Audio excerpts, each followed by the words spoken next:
Alors, Monseigneur Guenelé, vous venez d'arriver dans le diocèse de Quimper et Léon. On ne vous connaît pas encore. Est-ce que vous pourriez vous présenter et nous dire un petit peu d'où vous venez, qui vous êtes? Alors, je suis un Jurassien qui est né à Dole le 9 novembre 1938, où j'ai fait d'ailleurs mes études primaires et secondaires avant d'entrer au grand séminaire à Lons-le-Saunier. Et après mes études de formation au grand séminaire, j'ai été ordonné prêtre le 29 juin 1964. Puis envoyé à l'université de Besançon pour préparer une licence de lettres classiques. Et j'ai enseigné pendant 13 ans, voilà, dans un collège petit séminaire à Vaux, sur Poligny.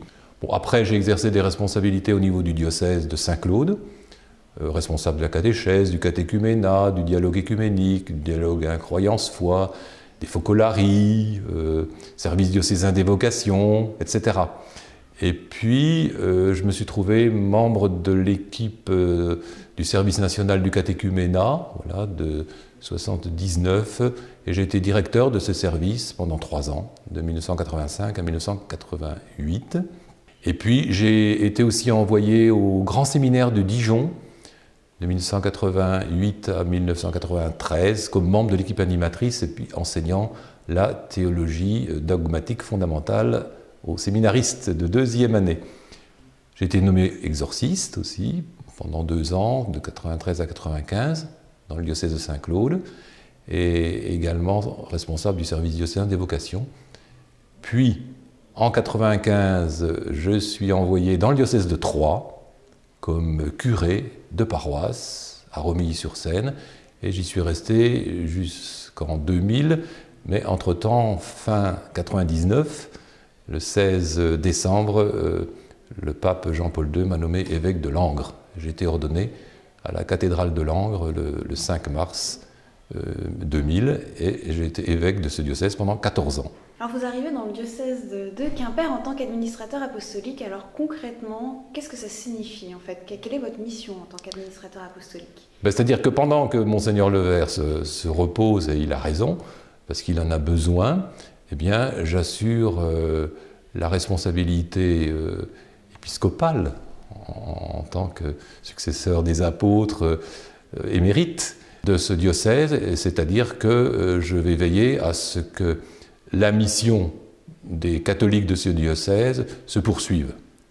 Hein, c'est-à-dire que la mission, c'est classique, c'est l'annonce de l'Évangile, c'est la célébration des sacrements, l'animation de la prière, et puis le service de la diaconie, hein, c'est-à-dire le service des plus pauvres, des exclus, des personnes handicapées, des malades. Et puis je pense aussi, une des responsabilités, c'est l'évangélisation aujourd'hui, c'est le dialogue avec la société.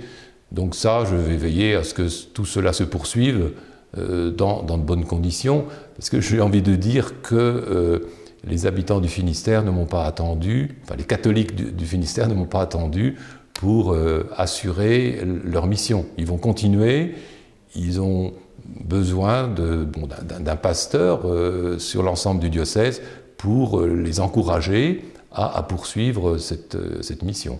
Alors justement, les catholiques du Finistère, quand est-ce qu'ils vont pouvoir vous rencontrer? Quels sont vos prochains temps de rencontre? Alors ça ne tarde pas beaucoup parce que dès cette semaine, je vais rencontrer les responsables des services et puis je vais rencontrer les vieux prêtres et puis je vais rencontrer les néophytes, hein, qui ont été baptisés à la dernière veillée pascale. Je vais rencontrer des jeunes que je vais confirmer. Donc il va y avoir différentes rencontres dans ce diocèse qui sont effectivement liées à la responsabilité de l'évêque.